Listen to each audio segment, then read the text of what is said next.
Assalamualaikum warahmatullahi wabarakatuh. Kembali lagi di channel Suketireng. Di kesempatan kali ini saya akan membawakan sebuah cerita yang berjudul Dendam Arwah Seorang Istri. Cerita ini ditulis oleh akun Facebook bernama Dimas Wesarmanto. Bagi kalian yang ingin baca ceritanya secara langsung, bisa langsung kunjungi link yang sudah sertakan di deskripsi. Sebelum cerita ini dimulai, jangan lupa untuk like, komen, subscribe channel ini, dan juga tekan lonceng notifikasinya, agar kalian semua tidak ketinggalan cerita-cerita terbaru dari kami. Tentunya tak usah berlama-lama lagi. Langsung saja, kita masuk ke ceritanya. Sembari mengangkat kepalanya, Surti melihat ke ruang yang ditunjuk Iem. Di mata Surti, memang terlihat tidak ada apa-apa. "Iem, mana? Wong sepi kok, tidak ada siapa-siapa?" tanya Surti dengan matanya masih sekali melihat ke dalam.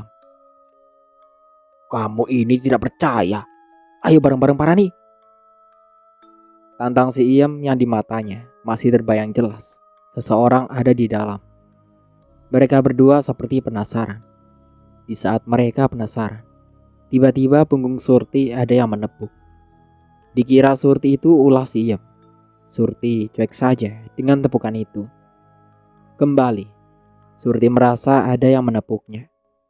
Karena kesal, ia menggodanya. Surti akhirnya menoleh ke belakang. Dan betapa terkejutnya Surti hingga sampai melompat. "Ah, eh, kamu siapa?" tanya Surti dengan wajah pucat ketakutan. Karena di hadapannya berdiri seorang wanita tinggi dengan mata melotot. Raut muka yang pucat serta rambut yang panjang terjurai panjang sekali. Surti merasakan badannya jadi kaku, juga lidahnya terasa keluh yang menjadikan sulit bicara. Kak, kamu kuntilanak ya? Pergi," kata Surti terbata-bata dan mengartik penampakan Puspita agar pergi. Puspita melihat Surti ketakutan, kemudian menyeringai diiringi tertawa yang melengking. "Hai Surti, aku bukan kuntilanak." Kata arwah Puspita dengan menggoyang-goyangkan kepalanya. Jangan ganggu saya. Pergi." Diminta pergi, Puspita semakin menjadi-jadi. Ia meliuk-liuk mengambang di atas lantai. Surti, kamu tidak perlu takut sama saya. Karena saya tidak ada urusan dengan kamu. Cuma saya ingin kamu tahu bahwa majikanmu yang laki itu pembunuh dan perampok. Untuk itu, kasih tahu dia, saya akan buat majikanmu itu menderita semenderitanya. Dan kamu juga harus tahu, sebentar lagi itu si Wisni akan ikut saya jadi makhluk halus. Apa? Majikan saya pembunuh? Tidak mungkin, kata Surti tidak percaya. Karena omongannya tidak dipercayai, arwah Puspita segera memutari mata Surti, sehingga Surti seakan bisa melihat petaka 3 tahun lebih itu yang hingga kini belum terbongkar. Polisi mengalami kesulitan. Dengan jari telunjuknya, Surti menunjuk gambar yang ada dalam penglihatannya itu, majikan lelakinya. Itu kan Pak Nandi. Tetapi kenapa mencekik seorang wanita? Aduh, kasihan wanita itu, meronta dan ya ampun, Bapak melakukan pelecehan seksual juga terhadap wanita itu. Cerocos Surti, seperti orang dihipnotis, ngomong sendiri. Bagaimana? Percaya kamu? Tanya Puspita. Iya, saya percaya. Terus siapa wanita itu? Itu saya, Surti. Jadi yang dicekik terus diperkosa itu kamu. Jadi kamu sudah mati? Ya. Begitu. Sekejap kemudian setelah mengatakan, arwah Puspita hilang. Loh, di mana setan tadi? Tersadar, Surti seperti orang linglung, sehingga si Iem yang akan berbenah tidur. Bingung melihat si Iem akan berbenah tidur, Surti terus menarik tangan Iem dan duduk di sebelahnya. Tentu Iem sedikit bingung atas perilaku Surti yang tidak biasanya. Kamu mau tidur? Nanti dulu, dengarkan ceritaku yang mengerikan sekaligus gila di ini, kata Surti dengan raut muka serius. Cerita opo? Kamu tadi di dapur ngapain? Apa ketemu semua wanita penampakan yang aku ceritakan itu? Iya betul. Ternyata yang kamu bilang ada orang, ternyata mereka setan. Mendengar ucapan Surti, si Iem merajuk. Yang bener. Awas kowe yang ngapusi. Bener Yem. Mereka itu setan yang rupanya dendam sama Pak Nandi. Si Iem mengeringitkan keningnya. Dendam sama bapak, kata Iem, setengah tidak percaya, tetapi ada penasaran juga. Iya majikan kita. Kata si setan itu, kalau bapak itu dulu merampok di rumah seorang yang sekarang jadi setan. Jelas Surti. Iem ketakutan. Duduknya mendekat ke Surti. Merampok bagaimana? Kemudian Surti bercerita panjang lebar terhadap kejadian yang dialaminya yang berdialog dengan arwah Puspita yang Surti sebut setan. Jadi yang perampok itu dibunuh dan diperkosa? Kata Iem heran. Surti mengangguk. Dan dia, si setan itu akan balas dendam. Balas dendam? Sama siapa? Sama bapak. Sedang seru-serunya mereka bercerita. Di atas genting ada suara duh. Dan ini membuat mereka berdua menjerit, kaget. Apa itu? Kata Surti dengan suara keras. Mereka berdua semakin erat berpelukan satu sama lain. Selain suara duh, terdengar pula suara burung gagak dan kucing yang meraung-raung. Aduh Sur, ada burung gagak. Itu bertanda buruk, kata Iem yang ketakutan dengan matanya melihat sekeliling. Iya Iem, jangan-jangan setan tadi datang lagi. Jangan dong Sur, aku takut. Suara Iem ketakutan dengan membenamkan mukanya di dada Surti. Surti juga ketakutan. Mereka saling bergumul dalam ketakutan. Di luar, sepi yang ada suara tik-tik jam dinding serta suara anjing sebelah yang menyalak-nyalak. Ya Allah, lindungi Iem ya Allah dari setan itu. Surti juga ya Allah, lindungi dari setan wanita yang berambut panjang.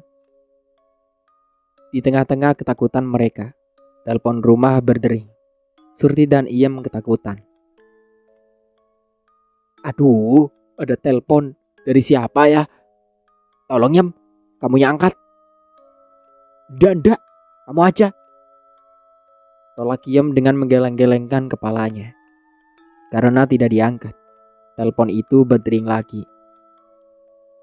Gimana dong ini? Ucap Surti. Mbok pokoknya saya gak mau ke dalam.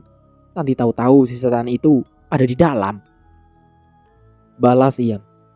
Mereka tidak tahu bahwasanya arwah Puspita ada di situ. Cuma Puspita tidak ingin menampakkan wujudnya. Puspita kasihan dengan mereka yang ketakutan. Telepon rumah terus berdering.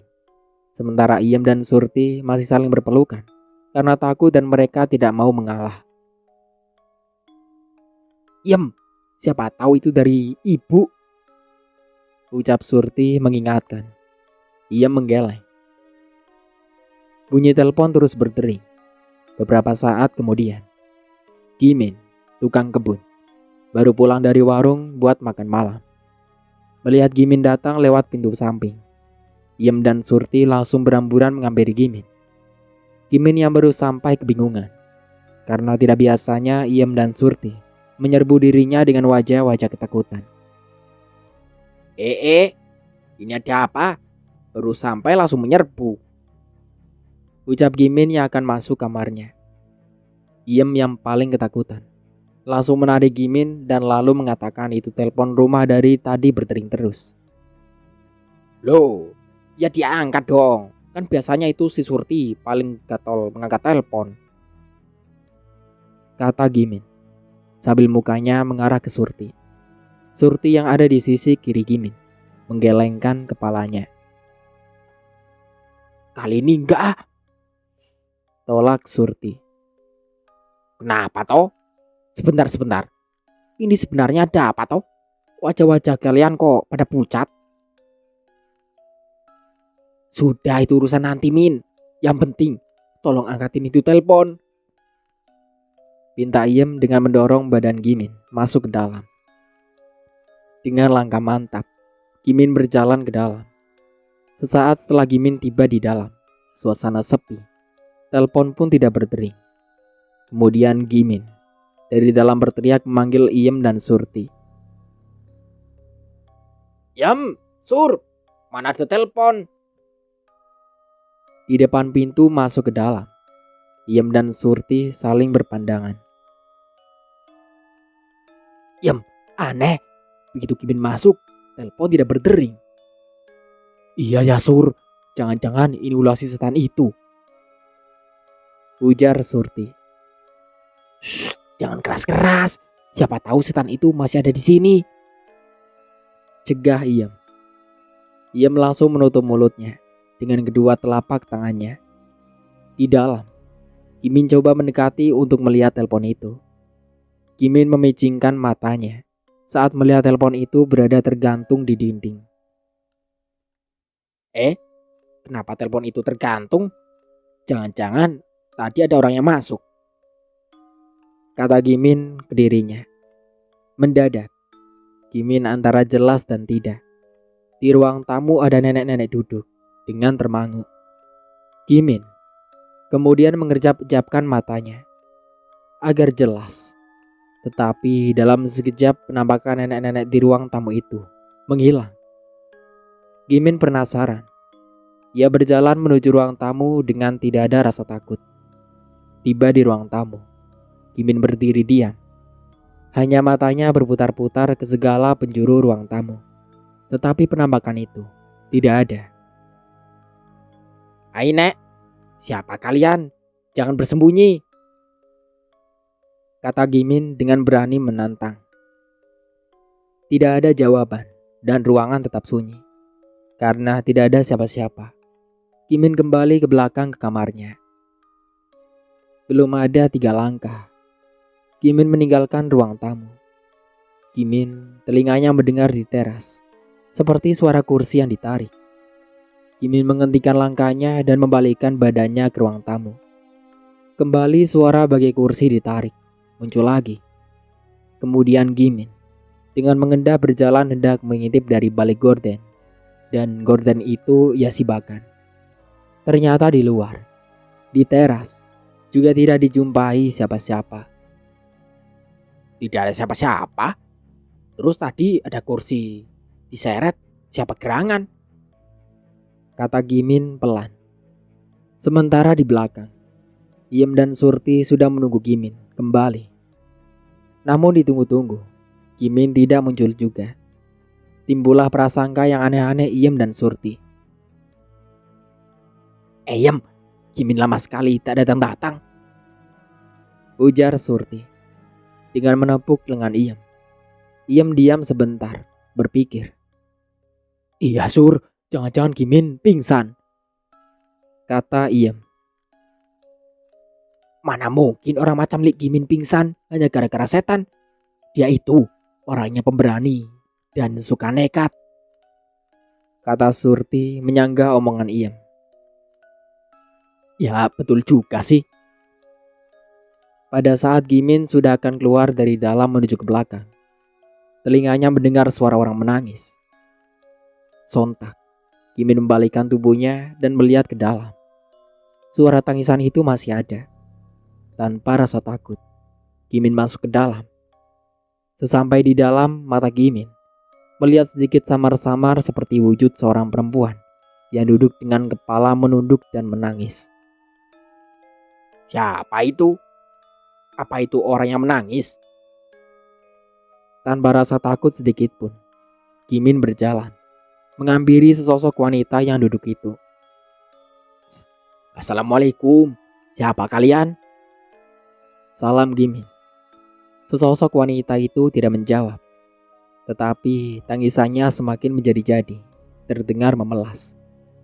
Di luar, tidak biasanya anjing tetangga sebelah menggonggong dan ayam, burung serta angsa milik Nandi pada berbunyi. Gimin, walau ada rasa takutnya juga, namun rasa itu ia hilangkan. Halo, siapa kalian? Kembali Gimin mengulangi tegurannya. Kali ini terlihat pelan-pelan sesosok penampakan itu menggerakkan kepalanya dan menoleh ke arah Gimin. Melihat muka sesosok penampakan itu, Gimin sampai terkejut. Astagfirullahaladzim. Yang keluar dari mulut Gimin istighfar. Sesosok penampakan wanita itu menatap Gimin dengan pandangan yang hampa, serta wajah pucat dengan dari mulutnya mengalir cairan warna merah. Siapa kamu? Tanya Gimin nekat. Penampakan itu diam. Hanya semula posisi duduk. Kini pelan-pelan ia berdiri. Terlihat oleh Gimin, rambut penampakan itu hitam kelam dan panjang lurus, serta memakai gaun putih sedikit buram. Gimin terus mengamati sosok penampakan yang di depannya. Gimin sempat melihat kakinya yang tertutup gaunnya. Dipastikan tidak menginjak tanah, karena badannya terlihat bergerak seperti melayang. Sebetulnya Gimin ada rasa takut juga, karena raut wajah penampakan wanita itu seperti bengis terlihat kesal.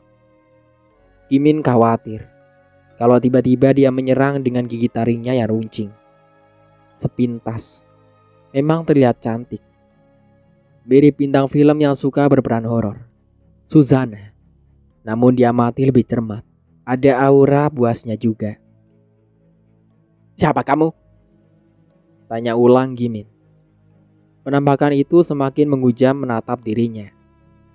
Tidak selang beberapa lama, penampakan itu tertawa seperti setan kuntilanak. Malah Gimin sudah berprasangka ini pasti kuntilanak. Sedang di luar suara anjing tetangga yang berjumlah 5 itu biasanya diam tidak bersuara.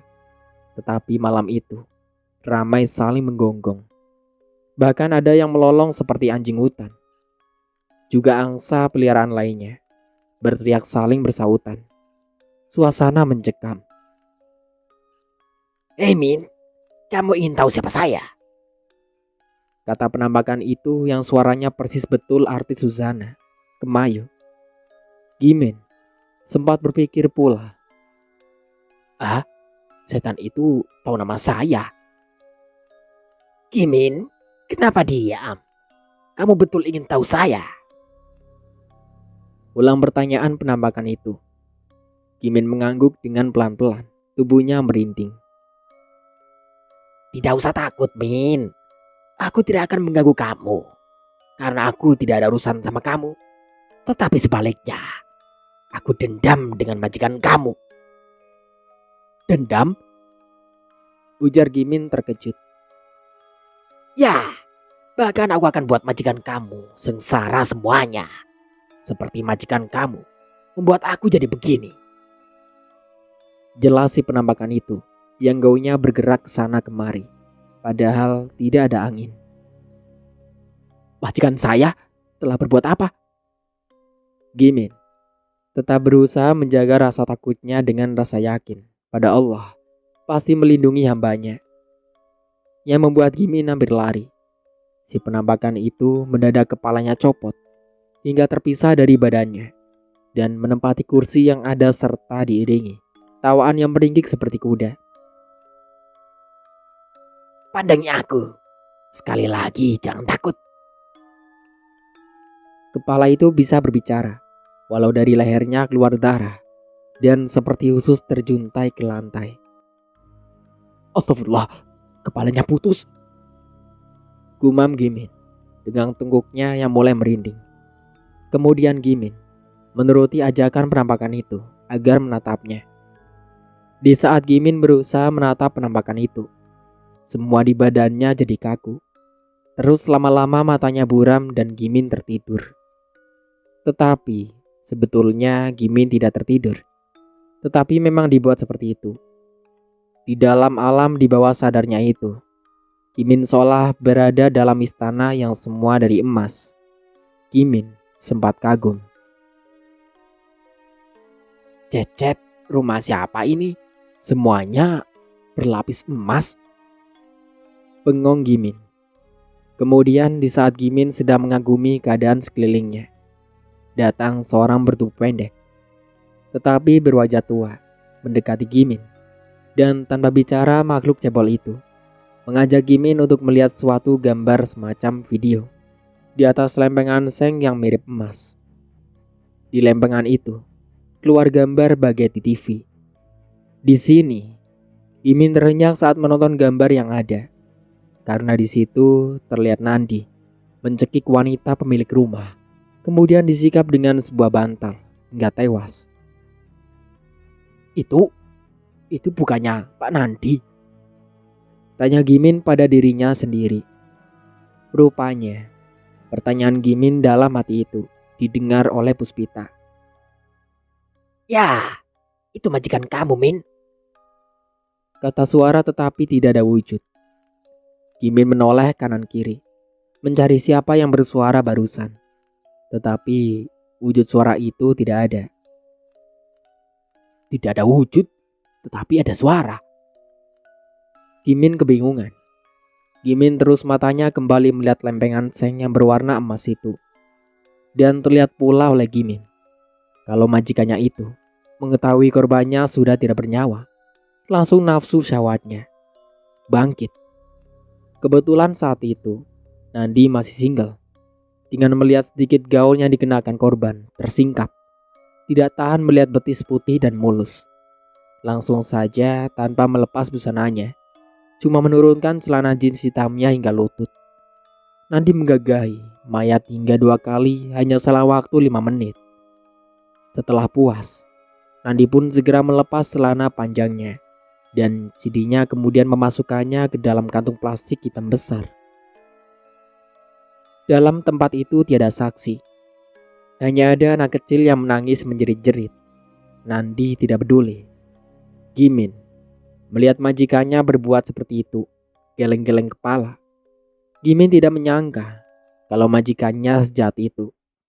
Nandi dan 2 temannya, Badi dan Rustam, melakukan perampokan dengan menyikat semua barang berharga hingga 2 buah mobil yang terparkir di garansi. Total semua barang yang dirampok itu ada sekitar hampir 1 triliun. Tega betul, Pak. Bapak yang selama ini saya lihat kalem ternyata berotak bejat, tutur Gimin dengan dirinya sendiri. Tanpa diketahui datangnya, tiba-tiba makhluk cebol berwajah tua ada di sisi Gimin, sembari tertawa terkekeh. Siapa kamu? Tanya Gimin nekat. Makhluk cebol itu tidak menjawab, hanya menggerakkan tangannya dengan bahasa isyarat atau gerak. Gimin cuek saja karena tidak tahu bahasa isyarat. Adegan perampokan yang disertai pembunuhan serta pelecehan seksual oleh Nandi dan 2 temannya divisualisasikan dengan gamblang dan jelas, termasuk Badi dan Rustam yang juga mencekik baby sister Lastri hingga tewas dan secara bergantian memerkosanya hingga terpuaskan. Sialan, jadi Pak Badi dan Pak Rustam ikut merampok juga, ucap Gimin yang tidak menyangka orang-orang yang dikenalnya itu bajingan semua. Selaras dengan selesainya tontonan yang bikin geram itu, Gimin tersadar dan bangun. Begitu bangun, Gimin seperti orang linglung, bengong. Lama ia duduk di ubin dekat kulkas yang dilihatnya tadi dalam pikiran bahwa alam sadarnya semua berbalut emas. Gimin hanya menoleh sana toleh sini dalam ruangan yang sepi. Jarum jam sudah menunjukkan ke angka 11. Di belakang, Iem dan Surti sudah pada gelisah. Mereka akan menyusul ke dalam. Takut, ditunggu tidak muncul-muncul. Akhirnya, karena Surti diajak ke dalam tidak mau, Iem nekat berjalan ke dalam sendirian untuk mencari Gimin. Baru melangkah kira-kira 3 meter dari kamarnya, Iem berteriak sekencang-kencangnya karena kaki kanannya tidak bisa diangkat. Ternyata dipegangi oleh potongan tangan dengan kencang. Tolong, tolong. Teriak Iem keras sembari berusaha melepaskan kakinya. Dan beberapa kali juga melihat ke bawah, ke kaki yang dicengkram. Sepotong tangan tanpa badan. Semakin kuat Iem berusaha menarik kakinya. Dengan itu semakin kencang cengkramannya. Aduh, ini tangan siapa? Ih, tolong. Teriaknya. Teriakan minta tolongnya Iem terdengar Surti juga Gimin yang sudah normal tidak bengong lagi. Sepertiga malam, Bu Andoko baru pulang dari rumah sakit mengendarai mobilnya. Seperti biasanya setiap datang di depan pagar luar, Bu Andoko membunyikan klaksonnya 3 kali sebagai kode kepada Iem atau Surti, bahkan Gimin. Tetapi malam itu belum tiba pas di depan pagar. Surti sudah membukakan pintu pagarnya. Hebat juga Surti. Tahu kalau aku datang. Kata Bu Ardoko memujinya dalam hati. Cuma saat memasukkan mobilnya ke halaman depan, ada yang tidak biasanya terjadi. Surti yang biasanya ramah dan banyak tanya, kali ini diam. Dalam sekejap mata Bu Ardoko ditinggal membenarkan kaca spion. Surti sudah tidak ada dan pintu pagar sudah tertutup tanpa menimbulkan suara. Siapa yang menutup pintu? Biasanya Surti minta tolong Gimin karena pintu pagarnya berat tarikannya. Setelah memarkirkan mobilnya dengan benar, Bu Ardoko turun dan berjalan masuk dengan wajah muram. Itu karena cucu yang sangat dinanti-nanti gagal sudah. Wisni mengalami keguguran. Arwah Puspita yang ada di sebelah Bu Ardoko tersenyum puas tanpa dilihat Bu Ardoko. Begitu memasuki rumah lewat pintu samping, mata Bu Ardoko melotot lebar-lebar karena melihat Iem teriak-teriak berusaha melepas kakinya dari cengkraman potongan sebuah tangan. Sedang Surti dan Gimin sedang berusaha membantunya. Mereka tidak menyadari kalau Bu Ardoko datang. Bu Ardoko berdeham. Sontak membuat mereka kaget. Oh, ada Oma. Kata Surti, sapa sambutannya. Bu Ardoko tidak membalas sapaan Surti. Tetapi ia diam dengan kedua matanya memperhatikan Surti dengan pandangan curiga. Aneh, kenapa Surti baru tahu kalau aku datang? Terus tadi yang membukakan pintu pagar, bukankah Surti? Dan tadi Surti mengenakan gaun tidur putih, tapi kini dia mengenakan baju daster pink. Terus tadi Surti apa bukan? Kalau bukan, lalu siapa? Kata Bu Ardoko dalam batinnya sambil berdiri. Tiba-tiba Surti membantu bawakan tas yang Bu Ardoko cincing. Tetapi Bu Ardoko menolak. Maaf Oma, bisa tasnya Surti yang bawakan? Sepertinya Oma kecapean. Pinta Surti yang berusaha memegang tas di tangan Bu Ardoko. Tidak usah. Biar Oma sendiri yang bawa. Enteng kok. Tolak Bu Ardoko. Di jalan mau menuju ke dalam di mana Iem semula berteriak karena kakinya yang tidak bisa dilepas. Jadi diam juga Gimin. Dengan kehadiran Bu Ardoko, rupanya mata mereka kembali normal yang sebelumnya. Oleh arwah Puspita, dibuat seolah-olah ada potongan tangan mencengkramnya. Ternyata kaki Iem yang tidak bisa diangkat itu terlilit kabel TV yang terjurai begitu saja di jalan. Karena Gimin belum sempat membenahinya. Hei, kenapa kalian bertiga sudah malam begini belum pada tidur? Terus ngapain itu? Gimin pegang-pegang kaki Iem. Tanya Bu Ardoko. Ini Oma, tadi sebelum Oma datang di tempat ini, kaki si Iem ada yang mencengkram oleh potongan tangan. Terang Gimin setelah melepas tangannya dari kaki Iem. Aduh, kalian itu ya. Kalian ini masih saja percaya dengan hal yang tidak masuk akal. kata Bu Ardoko sedikit kesal.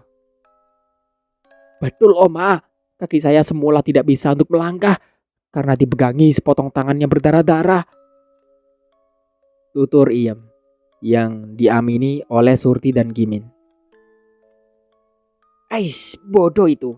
Mana mungkin tangan bisa mencengkram tanpa anggota yang lain? Pikir dong pakai otak nih, otak. Kata Bu Ardoko dengan menempelkan jari telunjuknya ke keningnya.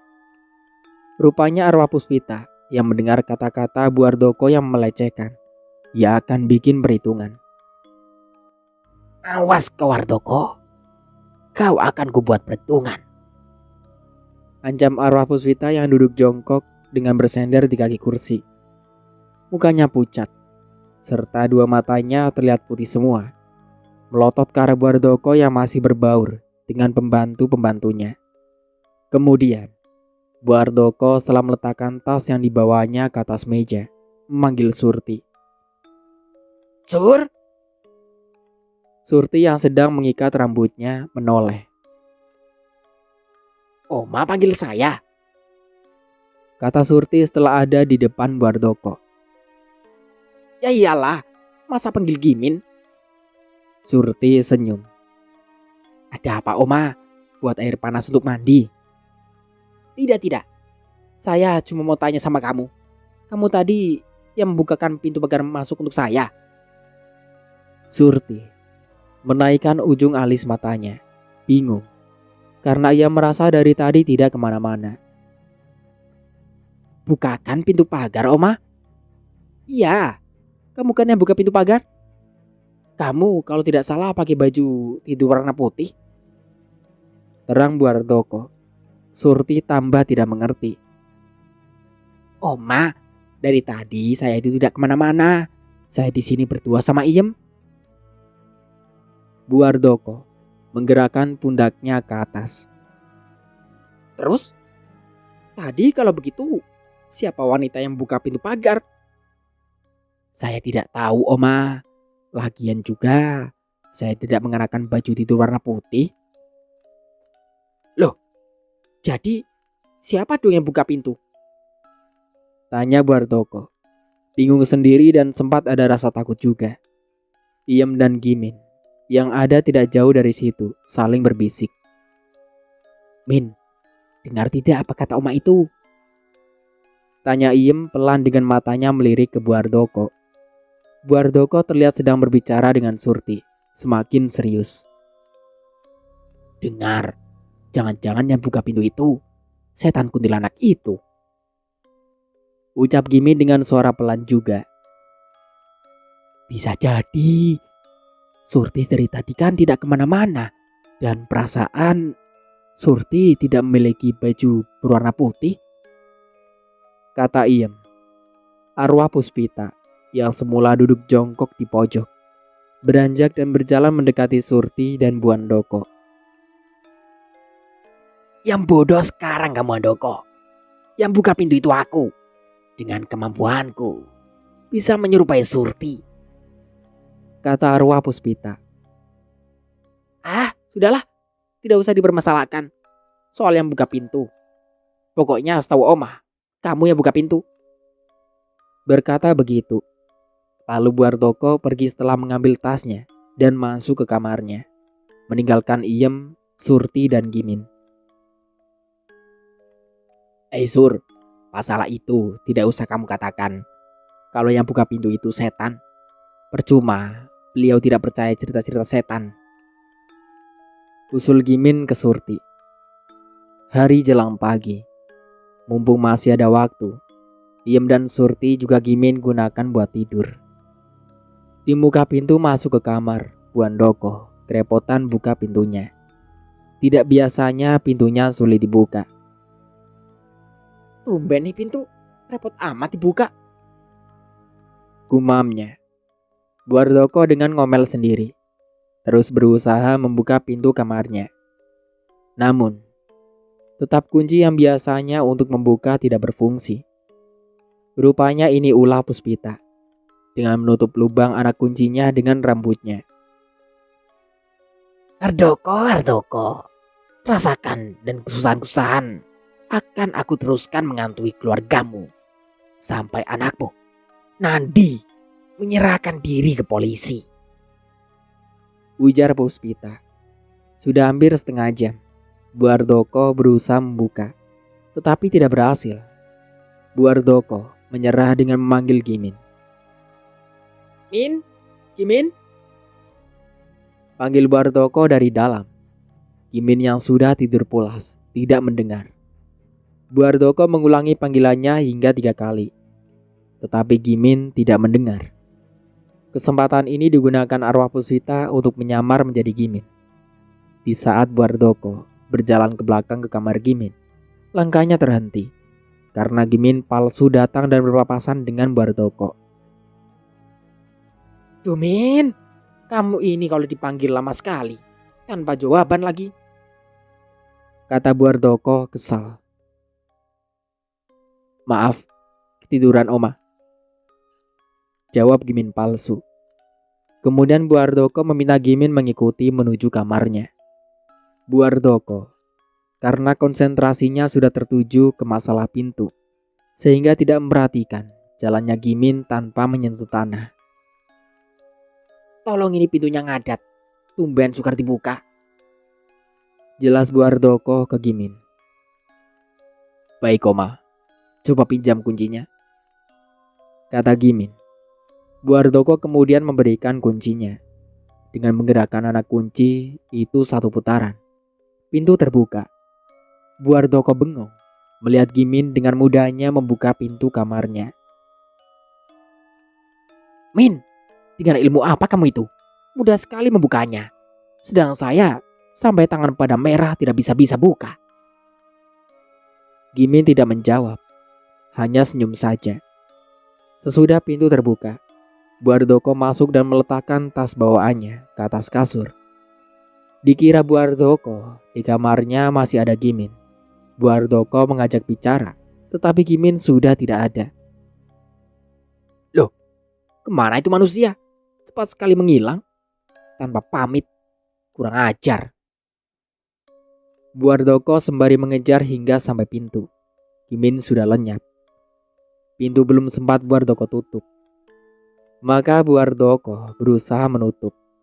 Bu Ardoko terkejut mendadak pintu itu sudah menutup. Apa? Siapa yang menutup pintu itu? Perasaan saya belum menutupnya. Aneh. Ada apa ini? Apa mungkin ini perbuatan setan? Ah, bullshit. Tidak ada itu yang namanya setan. Saya tidak percaya. Jam menunjukkan jam 3 lebih sedikit. Bu Ardoko mencuci muka dulu sebelum tidur. Dengan berjalan santai Bu Ardoko ke kamar kecil. Tetapi belum sampai masuk, bel tamu berbunyi. Akhirnya Bu Ardoko menunda cuci mukanya. Ia balik dan ke depan. Di langkah kakinya yang ketiga, telinga Bu Ardoko mendengar ada suara orang tertawa di belakangnya. Kemudian Bu Ardoko berhenti melangkah, dengan pelan menolehkan kepalanya ke belakang. Ternyata tidak ada siapa-siapa. Bu Ardoko masih penasaran. Ia tidak melanjutkan jalan ke depan, tetapi membalikkan badannya. Kemudian dengan mengendap-endap dalam keremangan cahaya lampu, Bu Ardoko menyelidik dengan mengarahkan pandangan matanya segala arah dalam ruangan itu. Tidak ada siapa-siapa ya. Tapi tadi aku dengan jelas ada suara orang tertawa. Aku yakin, jangan-jangan ada pencuri. Begitu gumam Bu Ardoko sembari melihat ke sana kemari. Di luar rumah, Nandi sudah menunggu dibukakan pintu. Nandi pikir kalau ibunya sudah tidur karena kecapean urus Wisni di rumah sakit. Ibu, Bu. Teriak Nandi sesekali diikuti dengan memencet bel. Bu Ardoko, karena konsen ke suara tertawa misterius itu, sehingga teriakan Nandi tidak didengar. Beberapa menit, sudah Bu Ardoko mengelilingi ruangan, akhirnya membuahkan hasil. Mata Bu Ardoko melihat di belakang kursi sofa yang besar, terjurai kain warna putih. Ah, itu putih-putih di bawah kursi apa ya? Dilihat dari wujudnya sih seperti ujung gaun. kata Bu Ardoko sambil melangkah mendekat ke kursi yang ada benda berwarna putih. Setelah dekat, Bu Ardoko mengamati dengan seksama. Tetapi betapa terkejutnya Bu Ardoko. Ternyata benda warna putih itu ujung dari gaun. Seseorang yang duduk di bawah dengan menekuk lututnya untuk menopang dagunya. Untuk sementara aku cukupkan dulu ceritanya sampai di sini. Sampai jumpa kembali di part berikutnya. Saya Mang Dayun pamit undur diri. Kurang lebihnya mohon maaf. Wassalamualaikum warahmatullahi wabarakatuh.